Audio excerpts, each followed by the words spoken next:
It's opening day week. We made it. Eric Hosmer to the Cubs. Does this excite you? Should it? Is it legit? All new Locked On Cubs now. You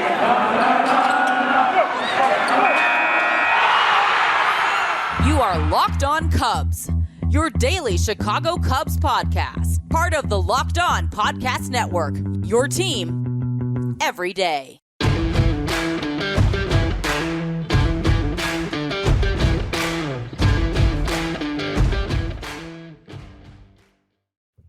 Good morning, Locked On Cubs family.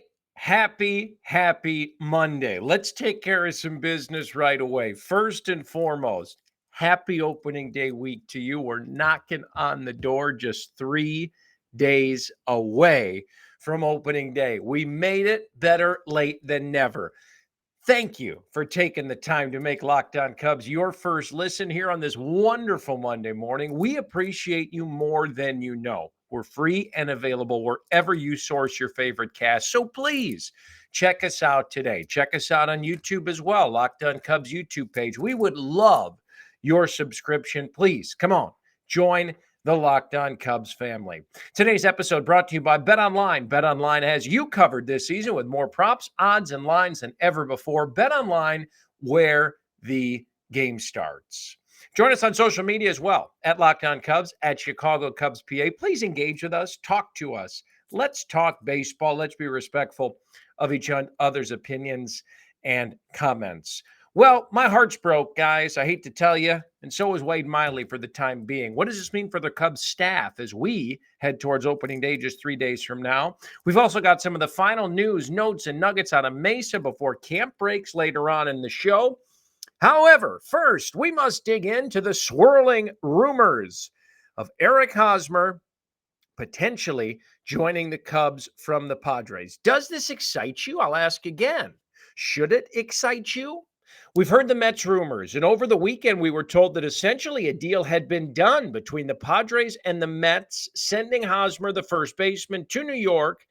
But now we're told that maybe that's not the case. The rumors are out there. Let's try to simplify this for you and for me, because sometimes things get a little confusing on the rumor mill, and explain it all for you in case something does go down.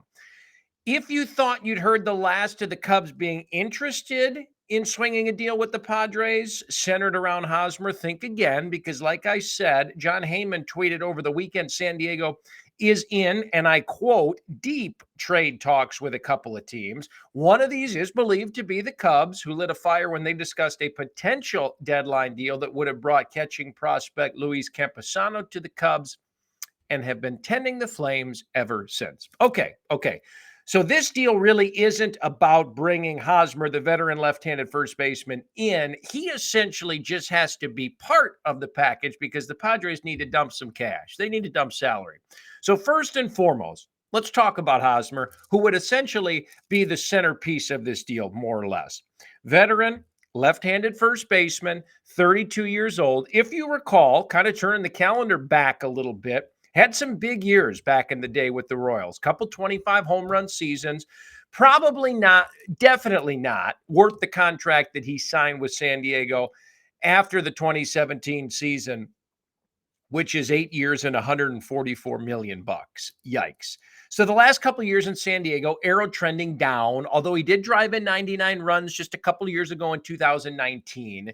So why then? Why is there this intrigue? Why is there excitement? Is there excitement? You tell me. Reach out to us on social media at Locked On Cubs, at Chicago Cubs PA. I want to know what your thought is on this. Let me explain the landscape. We've heard the Padres and Mets reports.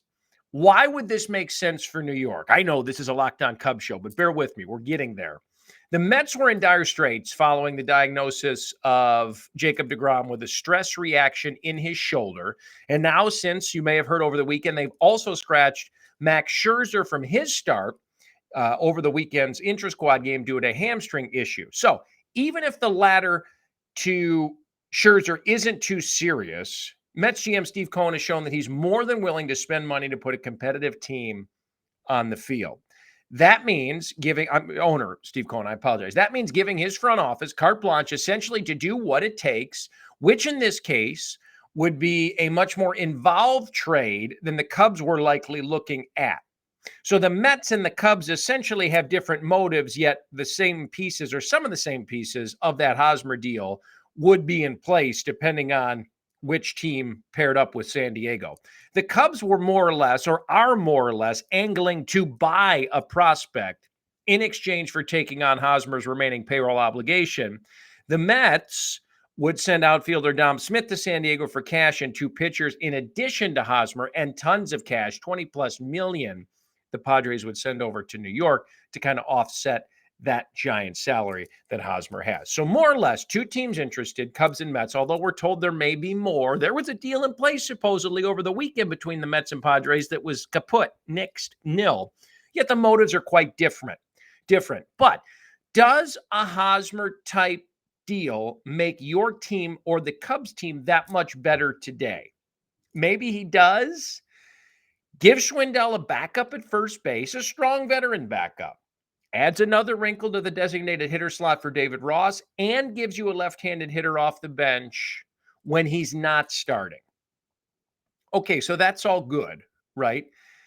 However, this all must hinge on the Padres eating loads of that big old contract he has, as well as getting the prospects back that you want or need. Because let's be honest, if you're Carter Hawkins, you're Jed Hoyer, you're the Chicago Cubs, that's what this would be all about, not Hosmer himself.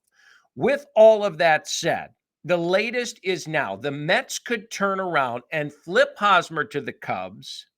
So this could essentially turn into a 3-teamer. It's feasible. Seemingly now more teams are interested in Hosmer, which makes sense if the Padres are paying down enough of his remaining money to make him more in the range of like a $7 to $8 million a year guy instead of 25. So there might be a few more cooks in the kitchen, so to speak, now, which is a potential reason why the deal was off the table over the weekend between New York and San Diego, which is what we heard in the first place. Listen, here's the thing. Hosmer on this team with the salary he carries probably not going to interest you all that much. Am I wrong? Tell me I'm wrong. However, if he's part of the package with a couple young arms, which the Cubs desperately need, then you swallow your pride and try to make a deal. Hosmer can still help you and contribute, but as a center point and a focal point of this deal with the weight and the tag that he carries at this stage of his career, no thanks. Okay, enough already, right? Again, here's the take. Cubs get the young arms that they want and need, regardless of the salary pay down on the Padres end to offset the mega deal, then you're interested. If you're not getting those young arms back, not interested. The Hosmer deal stretches through 2025, so no thanks. Just feels dirty. Does a veteran left-hander like him make your club better today? Probably, at the right price, in the right package. But we don't know exactly what's been discussed and who else is part of that deal for sure. Making the move just to make it, without getting the prospect talent you want and need back, no thanks. Sorry, San Diego, you might be stuck with this one. They want to make a deal. Cubs were mentioned as a potential partner. The Padres-Mets deal fell through, could still be on the table. As of right now, that's the case. Things could develop differently over the next 24 hours. We'll keep tabs on it.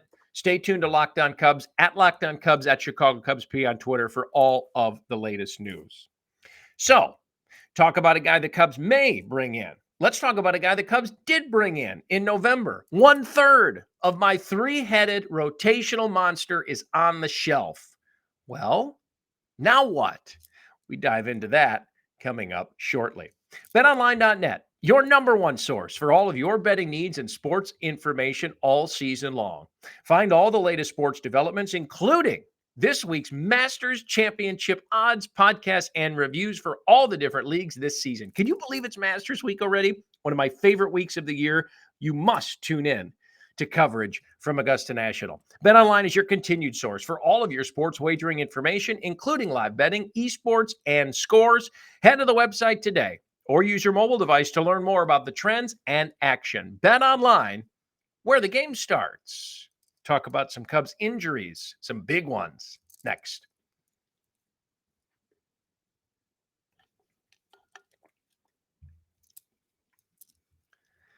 Locked on Cubs family, welcome back in. Happy Monday to you. Happy opening day week. Do you believe it? I mean, really, we are just 3 days away. About 4, 5, 6 weeks ago, we didn't know if we were going to get there at all. So great news. I would like to ask you to please check us out on YouTube at Locked On Cubs YouTube page. We'd love your subscription. Love you to be part of the Locked On Cubs family. We're free and available wherever you source your favorite cast. So thank you for making us your first listen each and every morning. I've told you before, and I've said it, I will say it 1,000 times more. Spending the morning with you guys is my favorite time of day.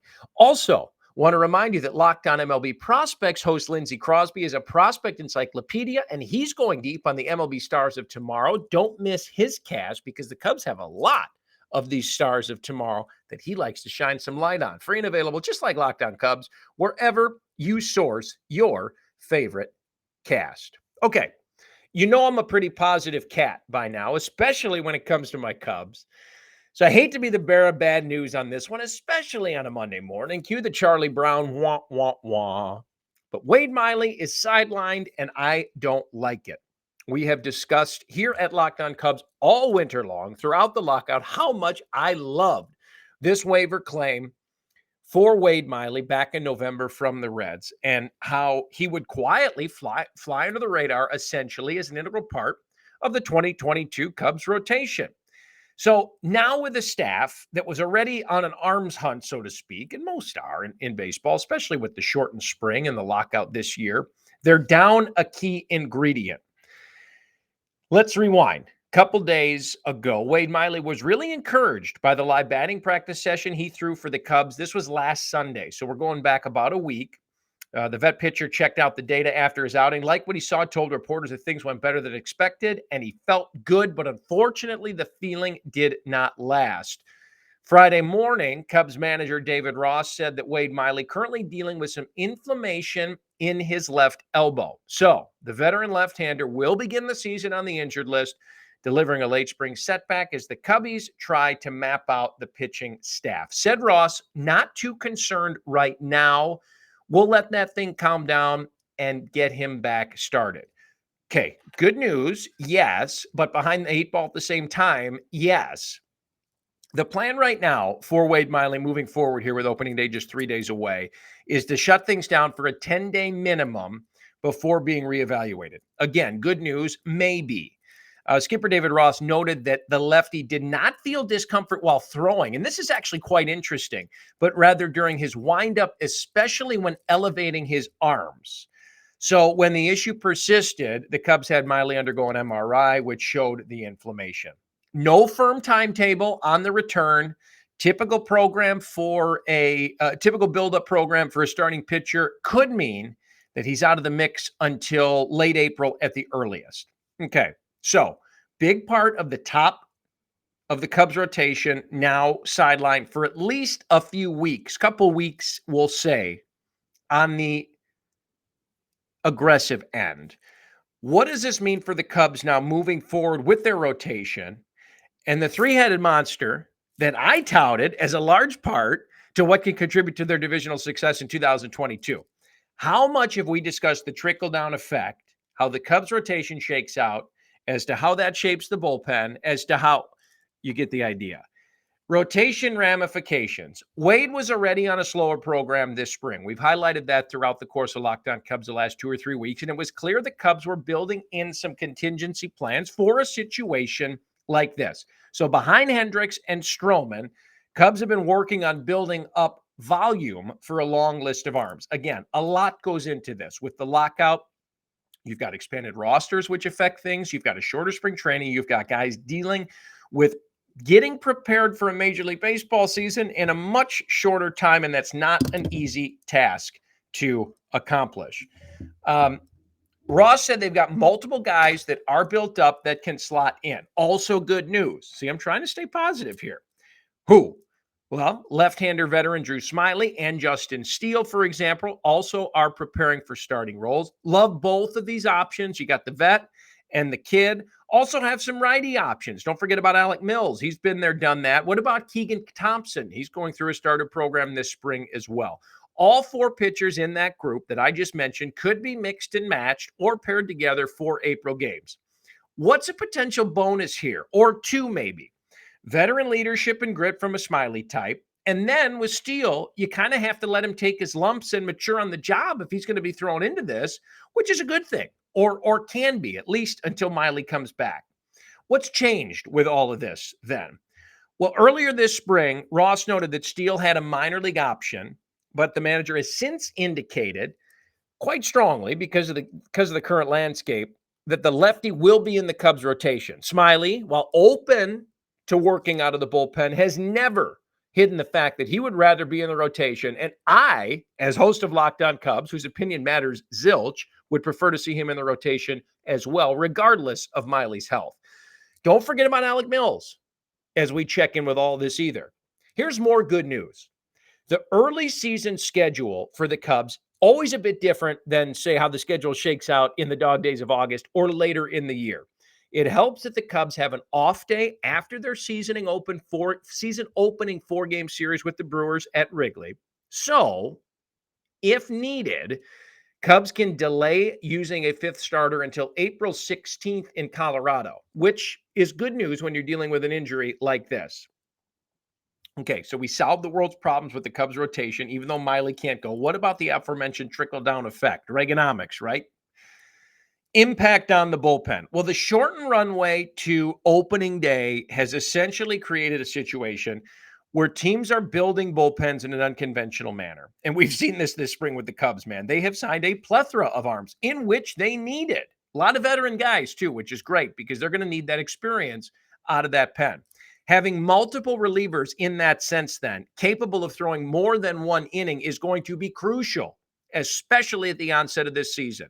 Arms, arms, arms, depth more important than ever.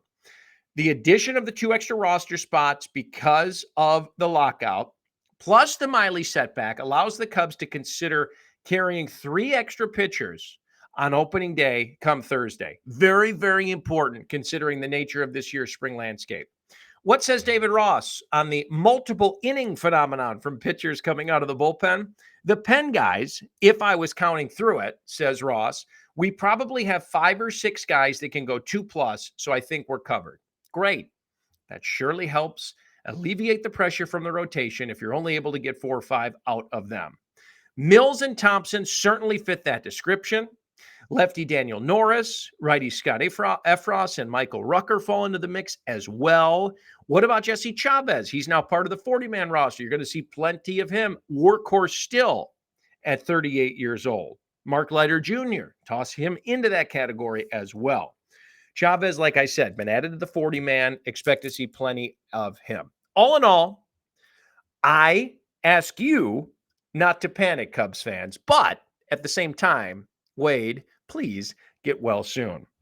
News, notes, nuggets from sunny Sloan Park for one of the final times this year, coming up shortly here on Locked On Cubs. Before we hit that note, let's talk about Built Bars, shall we? It's the time of year your New Year's resolutions go adios. We've reached opening day. It's time for beer, peanuts, and hot dogs. Well, not so fast. Keep Built Bar incorporated into your diet plan to make sure you don't stray from what you know is right. Built Bars are covered in 100% real chocolate. They're low calorie, they're high protein, they're low sugar. The flavors are incredible. Have you tried them? Seriously. Mint brownie, coconut almond, white chocolate cookies and cream. That's a limited supply. So get that now. If you haven't tried Built Bar, do so. Excuse me. You will love it. Go to Built.com. Use the promo code LOCKED15. You'll get 15% off your order. Built.com, promo code LOCKED15. Try Built Bar today. I promise you, you will enjoy. They're good for you, too. Locked On Cubs rolls on in a moment.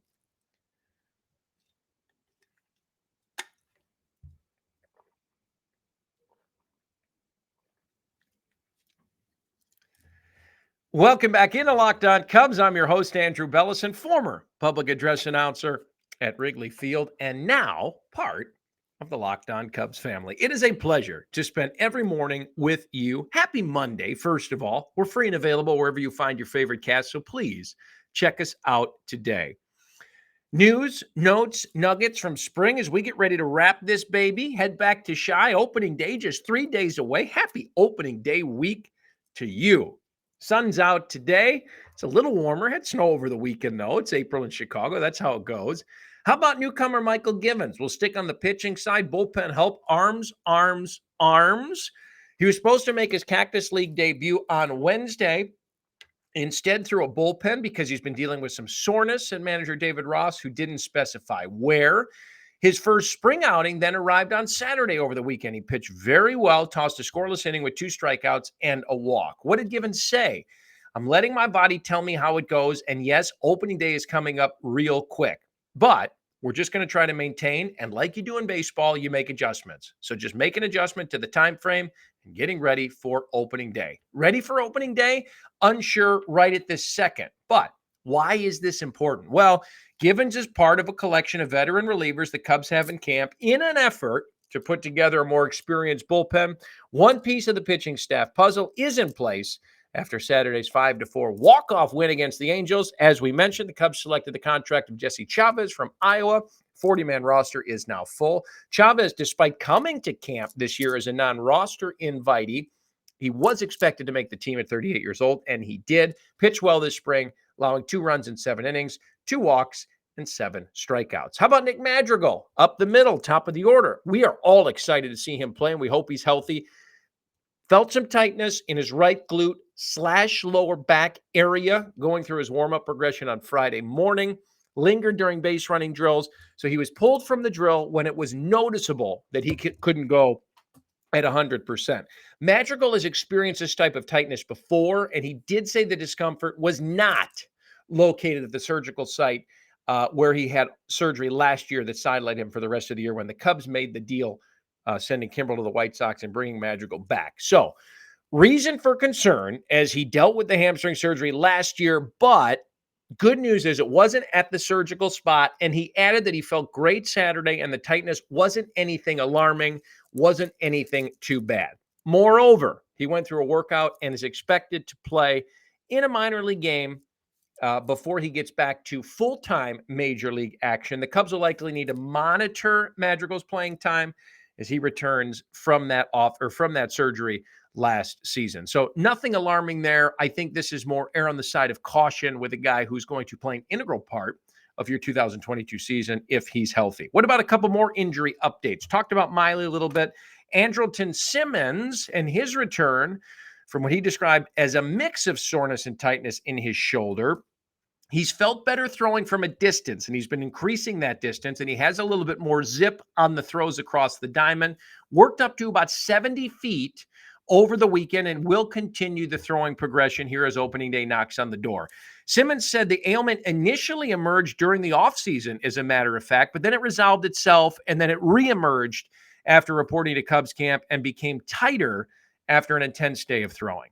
So while Simmons has been taking light swings, it seems unlikely he'll be ready for the opening day roster. Players can be put on the 10-day injured list at the start of the season and get the IL stint backdated to Tuesday. So that would put you out for about 8-ish days or so. Just keep an eye on that, just so you know. Back to Miley. Left-hander Wade Miley did say Saturday that he dealt with the elbow inflammation before in his career, so he's no stranger to this sort of injury, if we can call it an injury. We'll call it a setback more than an injury, and it does typically go away with rest, he said. However, with the shorter spring, and he was on a slower ramp-up program anyways due to his age and the shortened calendar, he couldn't afford to be down for 2 or 3 days, so the inflammation didn't improve as quickly as it normally does. As a matter of fact, it became worse. So the problem, as we said, was when Miley's hands went above his head during his delivery. It put pressure on the back of his left elbow, which obviously is his throwing elbow. He thinks that further rest will alleviate any and all discomfort. What did he say exactly on this? I could have dealt with it, no doubt about it. I probably could go pitch, but it just doesn't make sense to deal with that and affect other things. No doubt. Be safe, sideline for 8 or 9 days. reassess and hopefully have him back in the rotation, even on a limited basis for the first few starts here in a couple weeks. That, I think, would be best case scenario. Rest up, Wade. We need you. Tomorrow, Locked On Cubs fans, we have some great advice on how to make you some extra cash. Everyone needs some extra cash, right? Be sure to join us tomorrow for that special tip. Until then, thanks for taking the time today, for making us your first listen. Now we ask you to make your second listen Locked On MLB. Host Paul Francis Sullivan, please call him Sully, brings you his unique perspective on the major leagues past and present. Free and available, just like Locked On Cubs, wherever you get your favorite cast. Until tomorrow, adios, Locked On fam.